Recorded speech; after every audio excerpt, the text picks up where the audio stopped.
After the election, now comes the hard business of governing. The All Progressive Congress is spelling out the priority policy areas that it will be tackling once Muhammadu Buhari becomes president on the 29th of March. The question we'll be asking tonight, however, is this the set of policies that will finally get round to the business of kicking Nigeria away from its oil addiction? We'll be looking to answer that question live from Lagos tonight. Welcome to Global Business Africa. Here's what's coming up.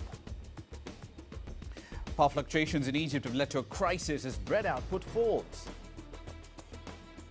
And Libya's handcraft copper traders bear the brunt of an extended conflict in the country.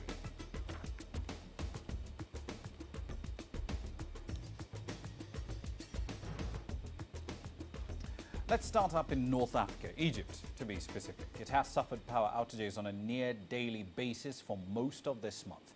Considering the fact that the country is smack in the middle of summer, sweltering heat and a lack of air conditioning have made some places close to unbearable. But that isn't an existential problem as such. The outages are hurting bread production in a country that heavily relies on that single commodity. Now, you might remember that Egyptians have poured onto the streets whenever there's been a threat to bread production or government subsidies that enable everyone to afford it. Yasser Hakim takes up the story from Cairo. Egypt is the largest importer of wheat in the world. It consumes over 16 million tons annually. Most of it is for bread. Bread is important. It's essential for everyone, especially for poor people like us who live off bread. It's cheap and affordable to eat every day. Being such an essential component of every dish, it has been subsidized by the government since the 1950s. Former President Anwar Sadat faced mass riots when he tried to lift subsidies on bread in 1979. And in 2011, the main theme of the demonstrations which ousted Hosni Mubarak were bread, freedom, social justice. Bread came first. That's why when the latest electrical outages because of fuel shortages affected the production and distribution of bread, Egyptians were unhappy. President Sisi said production and subsidies will not be reduced. We are poor people and we depend on it and we are affected. But the shortage issue did not stay for long.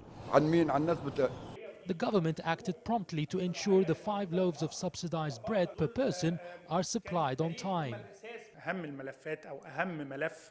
The most important file on my agenda is concerning bread because it is the most important issue for Egyptians now. We have been working with an outdated system for 50 years. We are putting a new electronic system now with the database in coordination with several ministries such as the Ministry of Finance and Electricity and others to ensure that bread is supplied according to the needs of each family without interruption. In spite of the widening budget deficit and drop in national income since the 2011 uprisings, all governments ensured that the usual 20% of the state budget allocated to subsidized bread are not touched. Bread in the Egyptian language is called life, which reflects how important this product is for Egyptians. There's an average 77 billion loaves of bread subsidized every year. And this number is not expected to be reduced anytime soon. Yasser Hakim for CCTV, Cairo. Now, corruption, infrastructure and security. Those 3 issues will be defining the priority areas for President Muhammadu Buhari's government once he takes over power in Nigeria in about a week's time.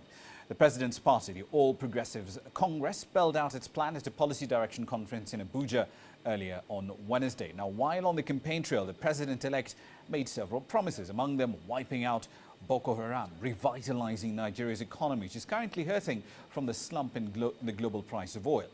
Nigeria traditionally has relied on the export of that one product for 90% of government revenue, and that has left a lot of projects exposed when revenue targets are missed because, well, oil prices have fallen.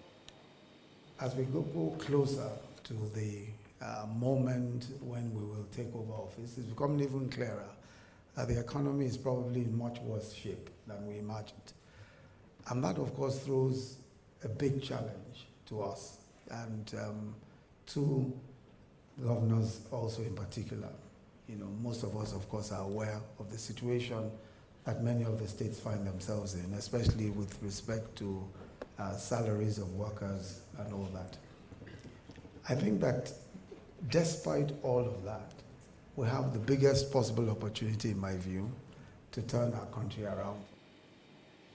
Some 2,000 workers at South Africa's MTN Group went on strike on Wednesday. They're demanding more pay, and this is the first major industrial action to hit Africa's biggest mobile phone operator since its formation in 1994. Some 700 workers temporarily blocked the main road leading to MTN's head office, where they delivered their demands. The Communication Workers Union wants a 10% pay hike, a 16% bonus payment, and high allowances for work done over weekends and holidays. The company, which reported a 9% rise in full-year profit in March, employs roughly 6,500 people in its home market, where it trails its core rival, Vodacom, in terms of subscribers. We will not respond at this point in time on the current proposal of 2015, because if we respond, it means that we are abandoning the issues of 2014. They are in the public space now. So being in the public space tells me they need to respond, because they've made a commitment that they will respond within 7 days. But second to that, as well, and central to that, currently at the CCMA, they want to convene a meeting with us and MTN on Monday. So CCMA is also trying to facilitate engagements for us to be able to conclude a suitable agreement for workers. So I'm confident, because there's pressure from CCMA, there's pressure from the workers. The workers came out in numbers. I think that says it all.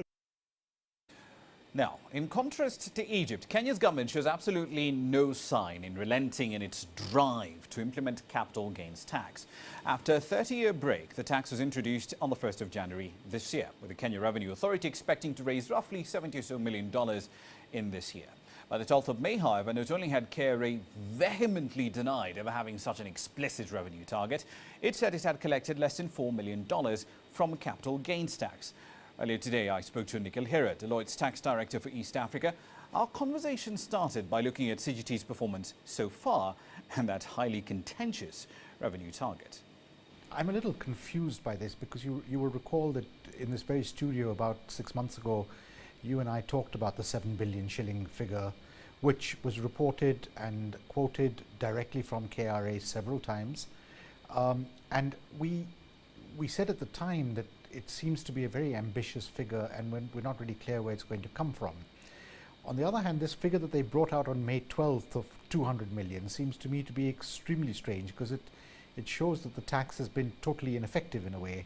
Because in the scheme of things, when you have a budget of 1.8 trillion, this 390 odd million that they've collected seems to be a complete drop in the ocean. Indeed, and the figure that they collected by the middle of May, about $3.96 or so million, 381 million shillings, that actually excluded any collections from equities and bonds as well, didn't it?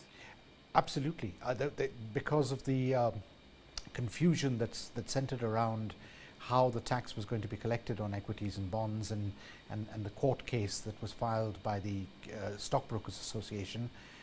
No tax has actually been collected from there at the moment. Now, it's difficult for me to say how much tax should have been collected.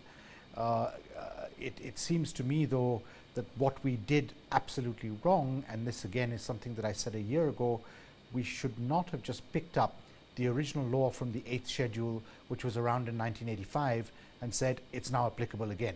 But speaking of talking to shareholders, I know there were talks between the NSE, the CMA, the Central Depository and Settlement Corporation, and of course the Kenya Bankers Association and the stockbrokers too. And at the time, the idea was to try and iron out these implementation issues. But in the last couple of weeks, we've seen this ratcheting up of rhetoric from KRA telling brokers, look, you've got to pay us our money ASAP. Should you essentially consider these talks to be completely ineffective now? Well, this is very strange, because before the judgment came out on the case that the stock exchange, the stockbrokers filed, the Treasury, and I think it was the Cabinet Secretary himself, announced that he would waive the requirement, the so-called requirement for stockbrokers to deduct this tax at source, which made a lot of sense, because in fact they don't handle the cash, it's handled by the CDSC. They don't know my circumstances, so on what basis were they actually going to deduct this tax? Now that to me made a lot of sense. It was a sensible thing to do, practical, and then we could deal with how we're going to collect the tax going forward. What seems to have happened after the judgment came out and in the last 2 weeks is that the Revenue Authority have said, well, no one said anything, you need to give us the tax. And in all this, of course, the stockbrokers haven't got a clue as to who they should be deducting the tax from and how much it is, I would have thought. So I'm really confused as to how they're going to now say to the stockbrokers, give us the tax from January to the middle of May. Now, speaking of other things that are contradictory, there's also a question of what rate is applicable, because Kerry keeps talking about this 5% figure, which is derived directly from the Finance Act of last year. But the Income Tax Act also talks about a 7.5% applicable rate. And even in the court ruling that you refer to, Justice Mubingugi argued that, yes, there's an ambiguity here, but at the same time, what's to stop Kerry from showing up one day and saying, no, the applicable rate is actually not 5%, it's 7.5%. I guess there's nothing to stop them doing that. And on this question of ambiguity, I think by taking the old 8th schedule from 1985 and saying it's now back in force with a couple of minor amendments that they made, we're going to have more and more of these ambiguities as we go along. And this is exactly 2 years ago when the Cabinet Secretary said, I'm going to reintroduce capital gains tax, but I'm having the law reviewed. I remember saying at the time, again in this studio as well, that we need to review it. We can't simply pick up 1985 law and say it's now applicable. Capital gains tax still, of course, a very contentious issue. As we move on into the markets, keep in mind those numbers, of course, and that particular dispute has an effect on the NSE 20. We're still under the 5,000 point mark. And of course, there's still that dispute raging on between the Kenya Revenue Authority and stockbrokers. Should be interesting to see how that plays out, of course, as we head into the budget in the middle of June.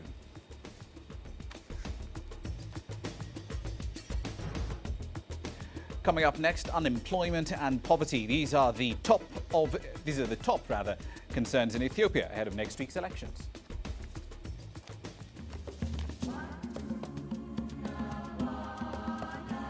Sustainable development and a commitment to developing partnerships with Africa. Some of the key phrases already used at the Africa Global Business Forum here in Dubai. There is a need for a predictable environment in which investors have to put their money.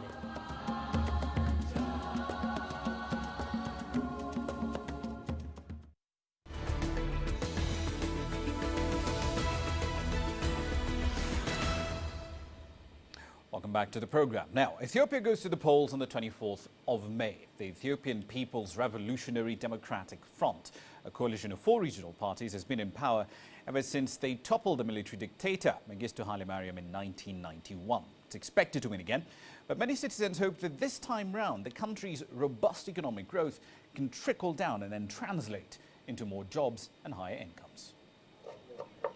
Negash Haley is preparing his lunch.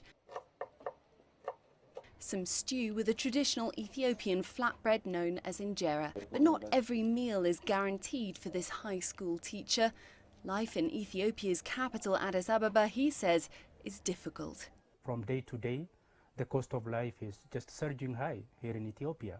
And so that we teachers are not able to survive such kind of situation. And just we are suffering a lot, really, I can say. And the amount of salary that is paid is just incomparable with the cost of life here. Despite positive economic growth over the years, many Ethiopians still struggle to make ends meet. And this is one of the biggest concerns as the country prepares to hold elections on May 24th. My hope for the coming election is just, I hope that the party who would win this election come with better job opportunity.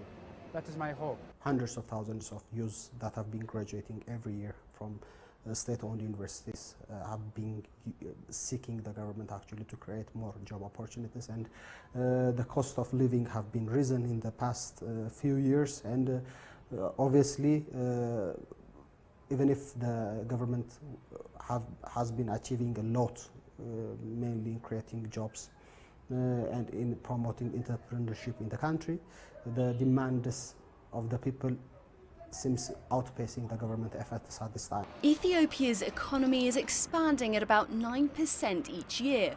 At the heart of the state's growth and transformation plan are infrastructure projects to give the country cheap power and reliable transport.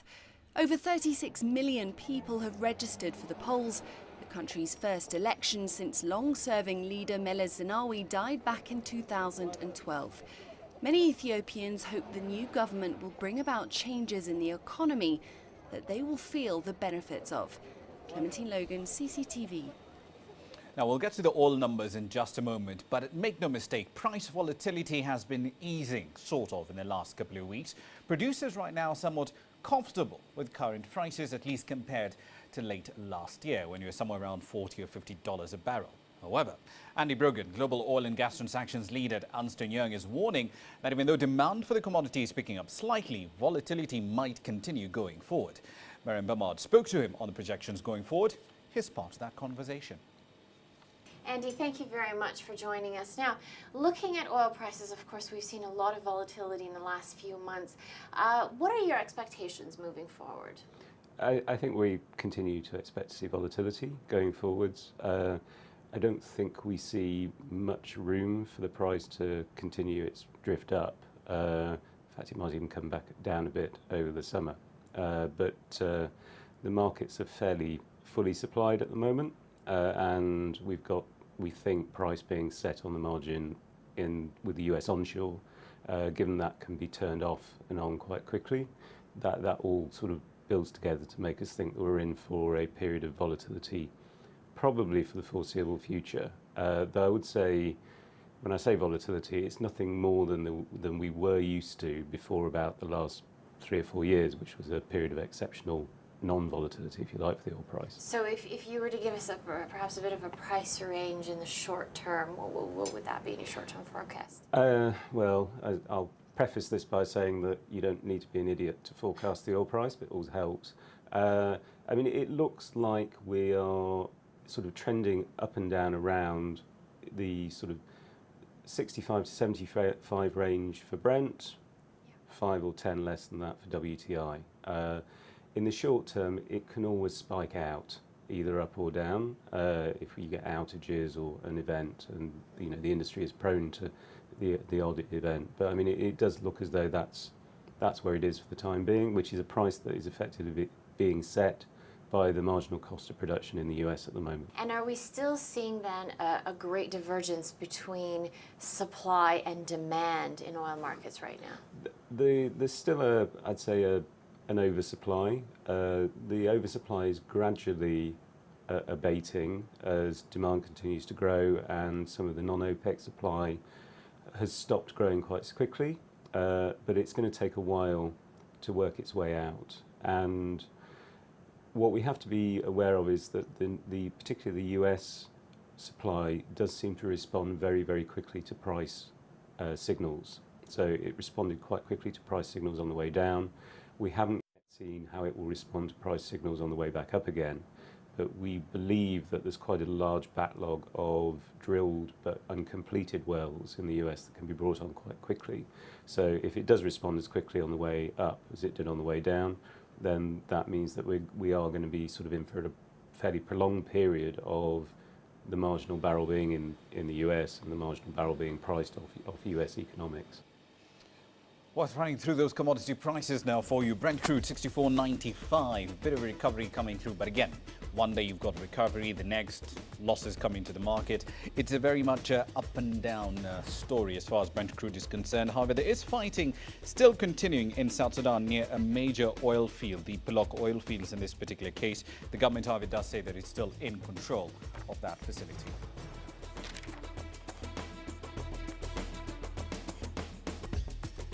Handcrafted copper. The trade in these artifacts is struggling as a conflict in Libya persists.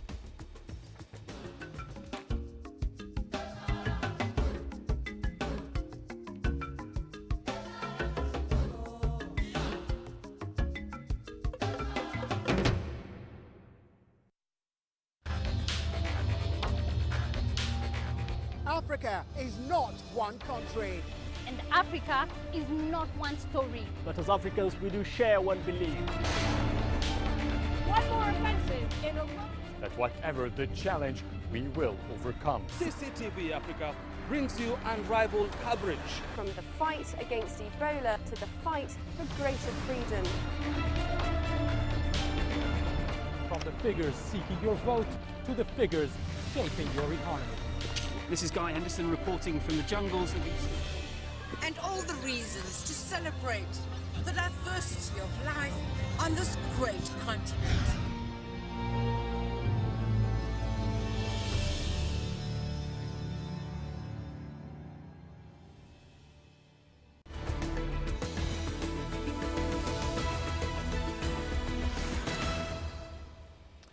Welcome back. Traditional handicrafts, they are one of the many and the latest victims to the ongoing fighting in Libya. With low demand from customers and virtually no tourist income to speak of, many craftsmen in Tripoli's copper market are struggling just to keep their doors open.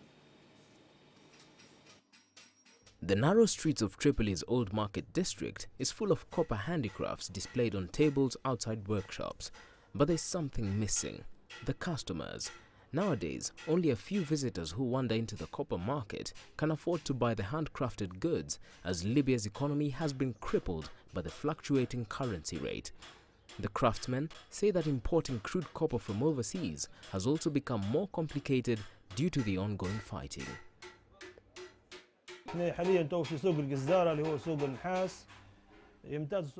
We are in Souk El Ghizadara. This market specializes in copper craft, and we first get the copper as crude copper like this and then shape it.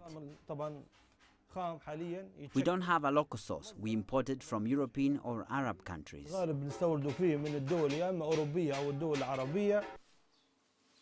Craftsmen businesses rely purely on foreign imports of copper and the tourism money, both of which have been stripped away from them. Copper used to be easily accessible to these artisans, and they made a variety of products from it. The crude copper has many uses in manufacturing of cutlery and saucepans like this one in my hand, called a basin, a vase, or any copper souvenir. With Libya's security situation thrown into turmoil, many have been unable to keep their businesses running and have shut their doors. Mohammed Abu Saud, who's a copper workshop owner, says barely anyone places an order these days. Concerning the shop attendants these days, and under this intense security situation in the country, the attendance is very poor. There is no demand for buying or selling, and we can say that we are working at 20 or 30% these days. Loud banging still echoes through the narrow streets of Copper Market as the remaining craftsmen fulfill their last orders from customers. Saud says the uncertain situation in the country has also changed what customers buy. Instead of more expensive luxurious items, visitors now choose more practical items. Concerning the manufacturing, we produce mosque crescents, basins and saucepans, but nowadays the most demanded items are traditional food pots. The ongoing fighting in Libya has forced more than 90,000 civilians out of their homes since the beginning of the conflict in 2011. Leslie Marungu, CCTV. Let's wrap up in Nigeria. The state-owned Bank of Industry has pledged to provide more support for small and medium-sized enterprises in the country. The sector is facing a string of challenges, among them a lack of access to finance, poor infrastructure and multiple taxes too. Deji Badmu spoke with the managing director of the bank on what sort of backup they will be giving to the sector. In terms of support now for SMEs, let's just say over the past year, the past 1 year, what exactly have you done in that regard? We realized that over 90% of the loan applications that come to the Bank of Industry get declined because they just do not meet our criteria. And so that forced us to really engage what we call business development service providers. These are professional firms, that have experience. They are professionals who know how to write a good, lendable business plan. Can you quantify for us how much, for instance, over the past 1 year you would have given out to SMEs, to support them? Okay, so we have, in addition to the loans that we grant directly, we also have a partnership with 17 of Nigeria's 36 state governments. Okay, we signed a memorandum of understanding with those 17 governments. So in terms of looking at those MOU disbursements as well as the ones that BOI has done directly. We're talking at, something in the region of 30 billion naira. How easy is it? Because that's one of the problems people have always come up with, that it's not so easy to access BOI loans, so to speak. How easy is it at the moment? Have you been able to sort of simplify the process so that people can really understand, and then they do not experience the kind of delays you would normally experience in accessing loans? Thanks, Deji. We needed to deal with a paradigm. That paradigm was that, to get a loan at the Bank of Industry, you needed to know somebody, you needed to be connected, you needed to, use connection, which was why about a month or two ago we published what we call the A to Z eligibility criteria. We actually listed the things that we're looking for in an SME applicant. Okay, I think that has brought some kind of transparency to the process. Is it so easy for you, or let me just rephrase that question now, how much of the loan you disburse, how much, what would be the size of your non-performing loans? Because it's becoming an issue, isn't it? Yeah, which is why, we're also paying a lot of attention to risk management. Loan monitoring, loan recovery, and so on and so forth. So we become very aggressive in terms of how we collect our loans. What will be the size of your bad loans, and is it a cause for worry? So today, our non-performing loan ratio has reduced significantly. We're talking about less than 5% today. Less than 5%, which is very, very comparable to the industry average. All right, then a quick run through currencies here for you. Some interesting news coming out of Washington. Apparently, officials at the Fed's April policy meeting believed it would be premature to raise rates in June. And they believed essentially that a bump in inflation was being offset by a weaker labor market and much softer data. It should be interesting, of course, to see the rate hike being kicked a little further down the road. Eases things, but not by much. Right, global business tomorrow. Here's what we're working on. The South African Reserve Bank, they will be announcing their decision on policy rates soon. We'll have the details later on tomorrow. And Moroccan farmers, they're being hit by reduced profits and rising costs despite a bumper cereal harvest. We'll explain how that contradiction came about later on in tomorrow's program. But that's it for this edition of Global Business Today. As always, we welcome your feedback on what we do around here. globalbusinessafrica@cctv.com is the email address to use. And of course, the news continues 24/7 on Facebook and on Twitter. See you in 23 hours. I'm Ramanya.